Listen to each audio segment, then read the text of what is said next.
말씀은 데살로니가전서 4장 1절 말씀입니다.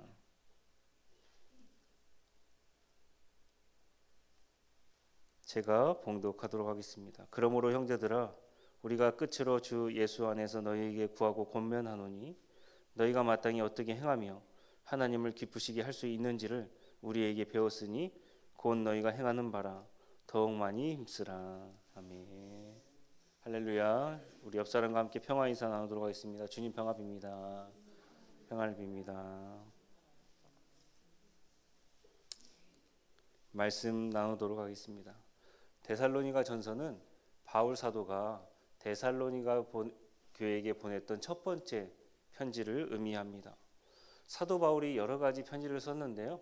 항상 편지를 쓴 이유가 있습니다. 그 교회에 어떤 사안에 대해서 문제가 생겼기 때문에 그 목회적 관점으로 어떻게 해라 라는 하나님의 말씀의 메시지를 담게 되었다라는 것입니다.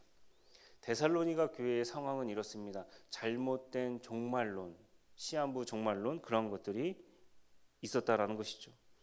예수님의 재림이 내일 올 것이다 라고 시간과 때를 아는 사람이 등장하게 되었다라는 것입니다. 자, 그렇게 그 사실을 믿음으로 받아들이게 된다면 어떻게 됩니까? 내일 주님 오실 건데 우리가 거룩한 삶을 살 필요가 있을까요? 그냥 흥청망청 오늘 하루를 살아가게 된다는 사실입니다. 내일 지구가 멸망하면 한 그루의 사과나무를 심겠다는 철학자가 있었습니다. 우리는 무엇을 해야 될까요? 내일 주님께서 오신다 할지라도 오늘 당장 거룩한 삶을 살아가야 한다라는 것입니다. 주님 구약에서 이렇게 말씀하여 주셨습니다. 내가 거룩하니 너희도 거룩하라. 구약부터 우리에게 주신 한 가지 메시지는 거룩한 삶을 살아라 라는 주님의 뜻이 있었다라는 것입니다. 자, 그렇다면 거룩하게 산다라는 것은 어떤 의미가 있을까요? 3절 말씀입니다. 하나님의 뜻은 이것이니 너희의 거룩함이라 곧 음란을 버리고. 여러분들 음란이 무엇입니까? 사전을 찾아보니까 그 의미가 굉장히 방대했습니다. 그런데 음란물 생각하면 그 의미가 제가 오늘 드릴 말씀의 의미가 맞아 떨어지게 된다는 것입니다. 그러니까 성적인 것을 의미한다라는 것이죠. 제가 말씀드린 것처럼 예수님께서 오실 날이 멀지 않았다라고 생각하는 사람이 등장하자 거룩하게 살 필요 없어. 그냥 흥청망청 성적인 쾌락을 위해서 살아가는 사람이 생겨나게 되었다는 겁니다. 자신의 욕망을 위해서라면 무슨 일이든지 하던 시대가 바로 이 데살로니가 교회가 있던 시대였다라는 것입니다. 그래서 바울이 무엇이라 권면하고 있습니까? 음란을 버려라 이렇게 말하고 있는 것입니다. 그런데 성경에서 말하는 음란이라는 것이 성적인 것만 이야기할까요? 다른 음란도 있더라라는 것입니다. 만약 성적인 것만 우리가 음란이라고 생각한다라고 한다면 나는 음란을 저지르지 않았어 라고 하는 사람들이 있더라라는 겁니다. 그러면 오늘 말씀을 들을 필요가 없겠지요? 바리새와 같은 생각입니다. 마태복음 12장 39절 말씀입니다. 예수께서 대답하여 이르시되 악하고 음란한 세대가 표적을 구하나 선지자 요나의 표적밖에는 보일 표적이 없느니라. 주님께서 어떤 음란이 있다라고 말씀하십니까? 표적을 구하는 세대가 음란하다 그렇게 말씀하고 있다는 것입니다. 여러분들 바리새파 이런 사람들이 무엇을 구했습니까? 표적을 구했습니다. 표적이 무엇입니까? 당신이 하나님의 아들이면 이렇게 기적을 행해봐라 라는 표적을 구하게 되었다라는 것입니다. 그러면 믿겠다라는 것이죠. 예수님께서 이러한 신앙 가진 사람들 굉장히 싫어하십니다. 그동안 얼마나 예수님께서 하나님의 말씀을 전했습니까? 그 말씀을 믿지 못하고 기적적인 것만 구하더라라는 것입니다. 말씀에 반응하지 않고 효과만 노리는 신앙 예수님 싫어하십니다.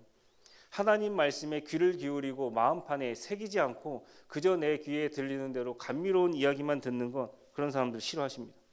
십자가를 내 인생의 최고의 표적으로 삼지 아니하고 배설물에만 집중하는 신앙 너무나도 싫어하십니다. 그래서 주님께서 무엇이라 말씀하십니까? 요나의 표적밖에 보일 표적이 없다. 사흘 만에 내가 죽고 다시 살아나는 그 십자가 신앙이 있어야 한다라는 사실입니다. 십자가 위에 우리가 다른 것들을 예배드릴 때 생각한다라고 한다면 그것은 다 배설물이다, 음란합니다 라는 것입니다. 니느웨에 가서 요나가 말씀을 전했습니다. 니느웨 사람들 어떻게 했습니까? 회개하며 하나님께 돌아갔다라는 것이죠. 하나님의 말씀을 내 안에 새기지 못하면 음란이 일어나게 된다는 것입니다. 사람의 마음에는 빈 공간이 있어요. 그런데 그것을 하나님의 말씀으로 채우는 사람과 하나님의 말씀으로 채우지 않는 사람의 특징이 있습니다. 하나님의 말씀으로 우리의 마음을 채우지 못하면 그 안에 음란이 떠나지 않게 된다는 사실입니다. 다른 것이 없습니다. 하나님의 말씀으로 우리는 거룩하게 되어야 한다는 것입니다. 잠언 4장 27절입니다. 좌로나 우로나 치우치지 말고 내 발을 악에서 떠나게 하라. 모세가 죽고 난 다음에 하나님께서 여호수아라는 인물을 선택하여 주셔서 그 뒤를 잇게 하여 주셨습니다. 여호수아 불안했습니다. 사람들이 모세와 자신을 비교합니다. 자신이 모세처럼 잘할 수 있을까라는 불안에 휩싸이게 되었을 때 주님께서는 여호수아를 통해서 딱 두 가지를 말씀하십니다. 좌로나 우로나 치우치지 말아라. 말씀을 가지고 정도의 길을 걸어라. 내가 너와 함께하리라. 담대하라 라는 말씀을 주셨다는 사실입니다. 여호수아가 이러한 불안감을 극복할 수 있었던 이유가 어디에 있습니까? 바로 율법의 말씀, 하나님의 말씀으로 자신을 채웠기 때문에 그렇습니다. 그래야 사람이 불안하지 않을 수가 있다는 것입니다. 다들 아내와 쇼핑을 가보신 적 있으실 겁니다. 남자와 여자가 쇼핑하는 시간이 다르대요. 남자는 약 3분에서 5분, 여자는 3시간 정도 걸린다라고 이야기하고 있습니다. 물론 개인적인 차는 존재합니다. 그런데 어떻게 3시간을 쇼핑합니까? 답답하지요. 왜 이러한 차이가 생겨나게 됐을까요? 남자는 목적 지향적입니다. 청바지를 사러 갔으면 그것만 사가지고 옵니다. 그릇을 하나 사러 갔으면 그것만 딱 사고 집에를 간다라는 것입니다. 그런데 여자들은 그렇게 하지 않는다라는 것입니다. 뭔가 득템거리가 없는가 좌우를 살피기도 하고 그러다가 뭔가를 발견하면 어떻습니까? 가서 물어보고 입어보기도 한다는 것입니다. 그래서 쇼핑 시간이 3시간 정도 걸린다라고 이야기를 하죠. 속 터집니다. 종합하자면 남자는 목적 지향적, 여자들은 그 쇼핑하는 과정에 훨씬 더 희열을 느낀다라는 사실입니다. 이것을 영적으로 우리의 신앙생활에 대입해 보자면 우리는 목적 지향적이 되어야 한다라는 것입니다. 좌우를 살핍니다. 어느새 시간이 흘러요. 그러면 목적지에 가는 시간이 더더욱 느려지게 된다라는 사실입니다. 이스라엘 백성들 가나안 땅에 들어가는 목적지를 두고 있었습니다. 그런데 좌우에 세상적인 것에 내 마음을 뺏긴다라고 한다면 어떻게 되겠습니까? 그래서 바로 갈 수 있는 길을 하나님께서 40년 동안이나 그들을 고생시키면서 훈련을 받게끔 하셨던 것 아니겠습니까? 좌우에 우리의 마음을 빼앗기게 되면 가나안 땅에 들어갈 수가 없는 것이죠. 세상적인 삶에서 빠져나올 수 있는 비결은 단 한 가지입니다.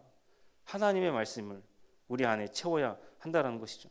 이것은 각자의 신앙입니다. 공동체 신앙은 어떻게 되어야 할까요? 재미나게도 사람이 저녁에 발걸음이 굉장히 빨라진다라고 합니다. 한번 상상해 보십시오. 어두컴컴한 길을 가는데 발걸음이 빨라지지 않을 사람이 누가 있겠습니까? 뒤에서 쫓아오는 느낌도 들고 한 20% 정도 빨리 걷는다라고 이야기하고 있습니다. 한 무리가 교회가 그렇습니다. 산을 오르게 됩니다. 앞사람 몇 사람만 횃불을 들고 있지요. 일렬로 줄이 기다랗게 놓여져 있습니다. 걸음이 빨라집니다. 뿐만 아니라 앞사람 발도 받고 때로는 싸우기도 하겠지요. 야간 산행이라고 볼 수가 있는 것입니다. 어둠이라는 그 두려움 속에서 이탈하는 무리가 생겨납니다. 그런데 이탈하지 않으려면 어떻게 해야 됩니까? 앞사람을 보고 똑바로 걷는 것밖에 없다라는 것입니다. 어둠이라는 기나긴 터널을 우리는 걷고 있습니다. 신앙생활도 마찬가지다라는 겁니다. 그 길에서 주님의 말씀의 길에서 이탈하지 않을 수 있는 비결은 단 한 가지입니다. 앞사람을 보고 끝까지 쫓아가야 한다는 것입니다. 이렇게 본다면 각 사람 한 사람이 말씀 안에서 굳건히 서 있어야 됩니다. 앞사람을 보고 가고 있는데 그 앞사람이 무리에서 이탈하면 어떻게 되겠습니까? 그 중간에서 다른 무리들이 생겨나게 된다는 것입니다. 하나님 말씀에 정도의 길을 가는 것이 아니고 세상적인 소리에, 사람의 소리에, 이성의 소리에 빼앗겨서 하나님의 말씀에서 이탈하게 된다는 사실입니다. 상처를 받았다고 이탈하고 시험에 들어 이탈하고 저 사람은 왜 저렇게 생각할까 이탈하게 되어버린다는 사실입니다. 조심해야 된다는 것이죠. 다른 사람의 판단으로 한번 무너지게 되면 그 공동체가 와르르 무너지게 되어버리게 된다는 사실입니다. 만약 우리의 인생이 어두운 길을 통과하고 있는 지금 목적지를 두고 있는 인생길이라고 한다면 사랑하는 성도 여러분, 말씀을 붙잡으시기를 바랍니다. 오늘 주님께서 말씀하신 것처럼 우리의 마음을 주님의 말씀으로 채워야 한다라는 것입니다. 흔들리는 우리의 마음을 붙잡을 수 있는 것은 하나님의 말씀밖에 없습니다. 각 사람이 하나님의 말씀을 붙잡고 살아야 나를 보고 뒤따라오는 뒤의 사람도, 후임자도, 다른 세대도 다 하나님의 말씀을 볼 수가 있다는 사실입니다. 오늘 하루 말씀을 붙잡으시고 좌로나 우로나 치우치지 마시고 정도의 길을 가셔서 하나님께 칭찬받으시는 저와 여러분 되기를 주님의 이름으로 간절히 소망합니다. 기도하겠습니다.